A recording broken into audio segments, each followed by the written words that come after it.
Hi welcome to another video. ഇന്ന് നമ്മൾ പഠിക്കുന്നത് NIOS +2 ചാപ്റ്റർ 6 ആണ്. മൈ ഗ്രാൻഡ് മദേഴ്സ് ഹൗസ് എന്ന് പറയുന്ന ഒരു പാഠഭാഗമാണ്.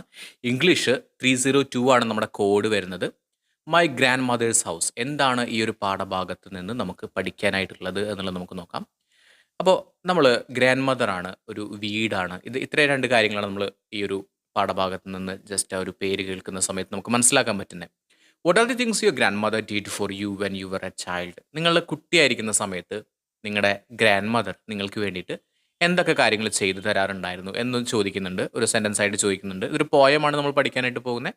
Okay, what memories do you have of the time you spend with her? അപ്പോൾ ഒന്ന് ആലോചിച്ച് നോക്കിക്കേ, നമ്മുടെ ഗ്രാൻഡ് മദറുമായിട്ട് നമ്മൾക്ക് എത്തരത്തിലുള്ള എന്തൊക്കെ ഓർമ്മകളാണ് നമുക്ക് മുത്തശ്ശിയുമായിട്ട് ഉള്ളത് എന്ന് ചിന്തിക്കാനായിട്ട് പറഞ്ഞിട്ടുണ്ട്.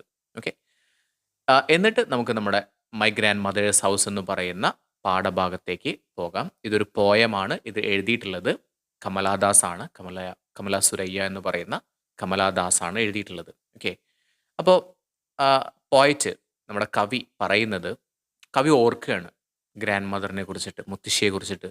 അതുപോലെ തന്നെ മുത്തശ്ശി കൂടെ ഉണ്ടായിരുന്നെങ്കിൽ, മുത്തശ്ശിയുടെ സ്നേഹമൊക്കെ ഇപ്പോഴും കിട്ടിയിരുന്നെങ്കിൽ എന്ന് കമലാദാസ് ആഗ്രഹിച്ചു പോവുകയാണ്. ഓക്കെ, അപ്പോൾ നോക്കിക്കേ, there is a house not far away where once I received love. അപ്പോൾ ഇവിടെ കവി പറയുന്നതായിട്ടാണ് നമ്മുടെ ഈ ഒരു പോയത്തിൽ പറയുന്നത്, ഈ ഒരു പദ്യഭാഗത്ത് പറയുന്നത്, ഈ ഒരു കവിതയിൽ പറയുന്നത്. അപ്പോൾ നമ്മുടെ കവി പറയുന്നത്, അല്ലെങ്കിൽ കമലാദാസ് പറയുന്നത്, ഞാൻ അന്ന് താമസിച്ചിരുന്ന, ഞാൻ എൻ്റെ മുത്തശ്ശിയുടെ കൂടെ താമസിച്ചിരുന്ന ആ ഒരു വീട് വളരെ അകലെയാണിപ്പോൾ.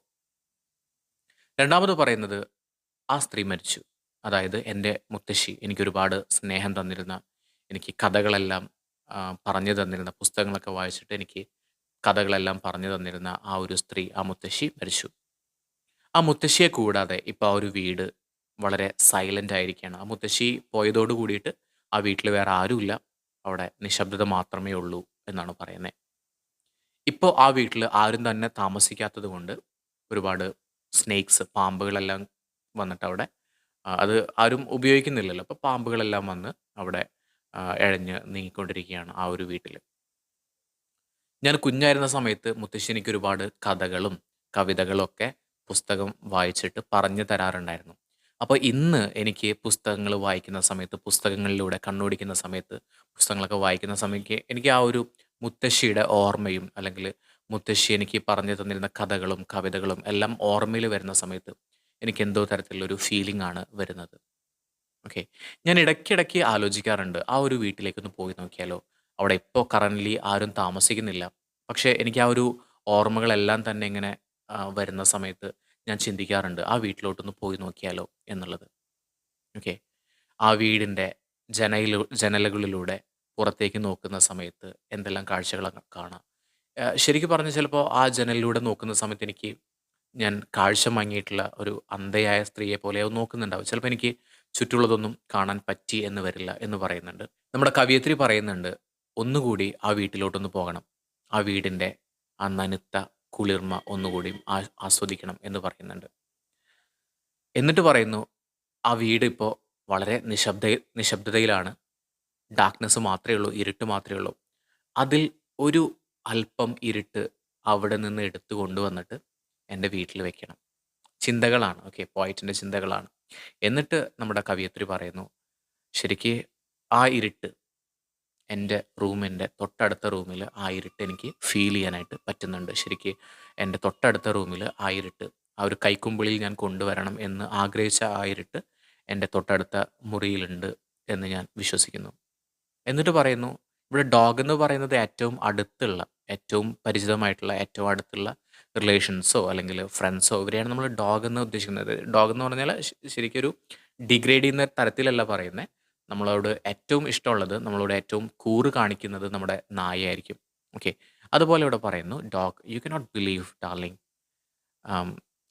എൻ്റെ സ്വന്തം ആയിട്ടുള്ള ബന്ധുക്കളോ അല്ലെങ്കിൽ മിത്രങ്ങളോ അവരോടാണ് പറയുന്നത്, നിങ്ങൾ ഒരിക്കലും ഞാൻ ഈ പറയുന്ന കാര്യങ്ങൾ ചിലപ്പോൾ വിശ്വസിച്ച് കൊള്ളണം എന്നില്ല. ഓക്കെ, ഇപ്പം ഞാൻ പറഞ്ഞു, ഞാൻ അങ്ങനെ ഒരു വീട്ടിൽ താമസിച്ചിരുന്നു, എനിക്കൊരു ഗ്രാൻഡ് മദർ ഉണ്ടായിരുന്നു. ചിലപ്പോൾ നിങ്ങളൊന്നും ഇത് വിശ്വസിച്ചു എന്ന് വരില്ല.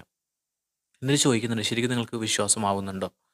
Can you believe that I lived in such a house? ഞാൻ അത്തരത്തിലൊരു വീട്ടിൽ താമസിച്ചിരുന്നു എന്ന് പറയുന്നത് നിങ്ങൾക്ക് വിശ്വസിക്കാൻ പറ്റുന്നുണ്ടോ എന്ന് നമ്മളോട് ചോദിക്കുന്നുണ്ട്. ഞാൻ അന്ന് വളരെ ഹാപ്പി ആയിരുന്നു എൻ്റെ മുത്തശ്ശിയുടെ കൂടെ. മുത്തശ്ശി എനിക്ക് ഒരുപാട് സ്നേഹം തന്നിരുന്നു. എനിക്ക് വളരെ അഭിമാനം തോന്നുന്നുണ്ട് അങ്ങനെ അത്തരത്തിലൊരു മുത്തശ്ശി എനിക്ക് ഉണ്ടായിരുന്നതുകൊണ്ട്. ഓക്കെ. പക്ഷേ എനിക്കിപ്പോൾ വളരെയധികം വിഷമമുണ്ട് അത്തരത്തിലൊരു മുത്തശ്ശി എനിക്ക് നഷ്ടപ്പെട്ടതോർത്തിട്ട്. ഇപ്പം ഞാൻ ശരിക്കും പറഞ്ഞാൽ ഒരു ഭിക്ഷ യാചിക്കുന്ന ഒരാളെ പോലെ ഒരുപാട് വീടുകളിലൊക്കെ പോയിട്ട് ഭിക്ഷ തെണ്ടുന്ന ഒരു മനുഷ്യനെ പോലെ സ്നേഹത്തിന് വേണ്ടിയിട്ട്, ഒരിറ്റു സ്നേഹത്തിന് വേണ്ടിയിട്ട് ഞാൻ വളരെയധികം ആഗ്രഹിക്കുന്നുണ്ട്. ഒരു ഇത്തിരി സ്നേഹമോ അല്ലെങ്കിൽ ഒരു കെയറിങ്ങോ ഒക്കെ കിട്ടാനായിട്ട് ഞാൻ ആഗ്രഹിക്കുന്നുണ്ട്. ഓക്കെ. ഒരുപാടൊന്നും വേണമെന്നില്ല. പക്ഷേ ഒരിറ്റു സ്നേഹമെങ്കിലും മറ്റുള്ളവരിൽ നിന്ന് കിട്ടാനായിട്ട് ഞാനിപ്പോൾ കേഴുകയാണ്, അല്ലെങ്കിൽ വളരെയധികം ആഗ്രഹിക്കുകയാണ് എന്നുള്ളതാണ് ഈ ഒരു പോയത്തിൽ കംപ്ലീറ്റ് ആയിട്ട് പറയുന്ന ഭാഗങ്ങൾ. അപ്പോൾ സിംപ്ലി നിങ്ങൾക്ക് ഈ ഒരു പോയത്തിൽ നിന്ന് സമ്മറി ചോദിച്ചു കഴിഞ്ഞാൽ നിങ്ങൾക്ക് മനസ്സിലാക്കേണ്ടത് ഇത്ര കാര്യമാണ്. ഞാനൊരു വീട്ടിൽ താമസിച്ചിരുന്നു. അവിടെ എൻ്റെ ഒരു ഗ്രാൻഡ് മദർ ഉണ്ടായിരുന്നു. ആ ഗ്രാൻഡ് മദർ എന്നെ ഒരുപാട് സ്നേഹിച്ചിരുന്നു. ആ ഗ്രാൻഡ് മദർ എനിക്ക് പാട്ടുകൾ പാടി തരാറുണ്ടായിരുന്നു, കഥകൾ പറഞ്ഞു തരാറുണ്ടായിരുന്നു, കവിതകൾ ചൊല്ലിത്തരാറുണ്ടായിരുന്നു. പക്ഷേ ഇന്ന് ഞാൻ മുത്തശ്ശിയുടെ കൂടെയല്ല ജീവിക്കുന്നത്. മുത്തശ്ശി എന്നെ വിട്ടു പിരിഞ്ഞു പോയി. കാരണം മുത്തശ്ശി മരിച്ചുപോയി. ആ മുത്തശ്ശി അന്നുണ്ടായിരുന്ന ആ വീട്ടിൽ ഇന്ന് ആരുമില്ല. ആ ഒരു വീട് വളരെ ദൂരെയാണ് സ്ഥിതി ചെയ്യുന്നത്. എനിക്ക് അവിടേക്ക് ഇടയ്ക്ക് പോകണം എന്നൊക്കെ ഉണ്ട്. പക്ഷേ എന്തോ കാരണവശാൽ എനിക്ക് പോകാൻ പറ്റാറില്ല.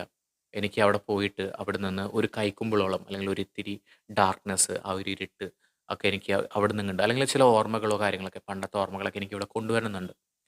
പക്ഷേ എനിക്കിവിടെ ഫീൽ ചെയ്യുന്നുണ്ട് ആ ഒരു ഓർമ്മകളും കാര്യങ്ങളൊക്കെ എൻ്റെ തൊട്ടടുത്തുള്ള മുറിയിൽ വിശ്രമിക്കുന്നുണ്ട് എന്നുള്ളതായിട്ട് എനിക്ക് ചിന്തയിൽ വരുന്നുണ്ട്. അന്ന് മുത്തശ്ശിയുടെ സ്നേഹവും പരിഗണനയും എല്ലാതും കിട്ടിയിരുന്നു. പക്ഷെ ഇന്ന് എനിക്കതൊന്നും കിട്ടാത്തത് കൊണ്ട് ഞാൻ മറ്റുള്ളവരിൽ നിന്ന്, സ്ട്രേഞ്ചർ ആയിട്ടുള്ള ആളുകളിൽ നിന്ന് പോലും ഇത്തിരി സ്നേഹം, ഒരിത്തിരി, ഒരുപാട് വേണമെന്നില്ല, ഒരിത്തിരി സ്നേഹവും അല്ലെങ്കിൽ സന്തോഷവും അല്ലെങ്കിൽ ഒരു സമാശ്വാസവും ഒക്കെ ഞാൻ പ്രതീക്ഷിക്കുന്നുണ്ട്. ഇത്രയുമാണ് നമ്മുടെ ഈ ഒരു പാഠഭാഗത്തിൻ്റെ സമ്മറി എന്ന് പറയുന്നത്. കമലാദാസിൻ്റെ ജീവിത ജീവിതത്തിലുണ്ടായിട്ടുള്ള ഒരുപാട് കൈപ്പേറിയിട്ടുള്ള അനുഭവങ്ങളും എല്ലാം തന്നെ ഇവിടുന്ന് നമുക്ക് മനസ്സിലാക്കിയെടുക്കാനായിട്ട് പറ്റും. ഓക്കെ. സോ ഇത്രയാണ് ഇതിൻ്റെ സമ്മറി വരുന്നത്. കൂടുതൽ ഡീറ്റെയിൽ ആയിട്ടുള്ള ചോദ്യങ്ങളും ഉത്തരങ്ങളും നമ്മൾ മറ്റുള്ള ക്ലാസ്സുകളിൽ ഡിസ്കസ് ചെയ്യുന്നുണ്ട്. അപ്പോൾ ഈ ഒരു പാഠഭാഗം മനസ്സിലായി എന്ന് വിചാരിക്കുന്നു. So thank you so much for being with me. Thank you.